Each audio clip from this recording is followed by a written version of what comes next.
ನೀತಿಗಳನ್ನು ಹಿಂಪಡೆಯಲು ಒತ್ತಾಯಿಸಿ ಎಐಸಿಸಿಟಿಯು ಧರಣಿ. ಗಂಗಾವತಿ.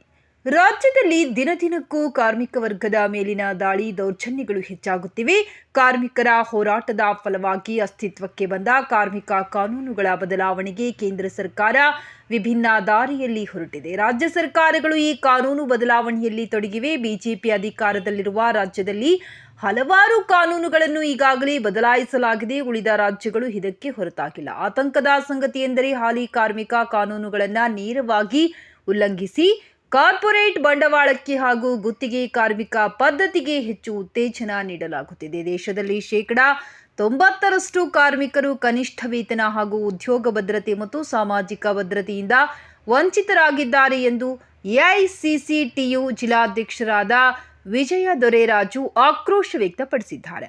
ಅವರು ಇಂದು ನಗರದ ಶ್ರೀಕೃಷ್ಣದೇವರಾಯ ವೃತ್ತದಲ್ಲಿ ಧರಣಿ ನಡೆಸಿ ತಹಶೀಲ್ದಾರರ ಮೂಲಕ ರಾಜ್ಯ ಸರ್ಕಾರಕ್ಕೆ ಮನವಿ ಸಲ್ಲಿಸಿ ಮಾತನಾಡಿದರು.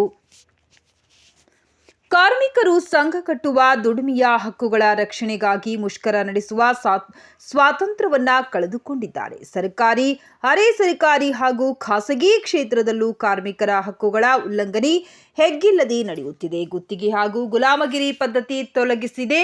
ಕಾರ್ಮಿಕರಿಗೆ ಅನ್ಯ ದಾರಿ ಇಲ್ಲ. ಸ್ವಾತಂತ್ರ್ಯ ಭಾರತದ ಸಂವಿಧಾನದಲ್ಲಿ ಕಾರ್ಮಿಕರ ಕಲ್ಯಾಣಕ್ಕಾಗಿ ಸಮಾನ ಕೆಲಸಕ್ಕೆ ಸಮಾನ ವೇತನ, ರಜಾ ದಿನದ ಪ್ರಯೋಜನಗಳು, ಹೆರಿಗೆ ರಜೆ ಮತ್ತು ವೇತನ, ಆರೋಗ್ಯ, ನೈರ್ಮಲ್ಯ ಮತ್ತು ಸಾಮಾಜಿಕ ಭದ್ರತೆಯನ್ನ ಒದಗಿಸಲಾಗಿದೆ ಎಂದು ತಿಳಿಸಿದರು. ಈ ಸಂದರ್ಭದಲ್ಲಿ ಕಾರ್ಮಿಕ ಹಿರಿಯ ಮುಖಂಡರಾದ ಭಾರದ್ವಾಜ್, ಸಣ್ಣ ಹನುಮಂತಪ್ಪ, ಹುಲಿಯೈದರ್, ಬೀದಿ ವ್ಯಾಪಾರಿಗಳ ಸಂಘದ ಸೈಯದ್ ಬಾರುದ್ದೀನ್, ಪೌರ ಕಾರ್ಮಿಕರ ಮುಖಂಡರಾದ ಪರಶುರಾಮ್, ಕೇಶವ್ ನಾಯ್ಕ, ಬಾಬರ, ರಮೇಶ್ ಕೆ, ಕನಕಪ್ಪ ನಾಯ್ಕ, ಭೀಮಣ್ಣ, ಕಾರಟಗಿ, ದುರ್ಗಪ್ಪ, ಹುಲ್ಲೇಶ್, ಮಾಯಮ್ಮ, ಪಾರ್ವತಮ್ಮ, ಕೊಟ್ರೇಶ್ ಇತರರು ಉಪಸ್ಥಿತರಿದ್ದರು.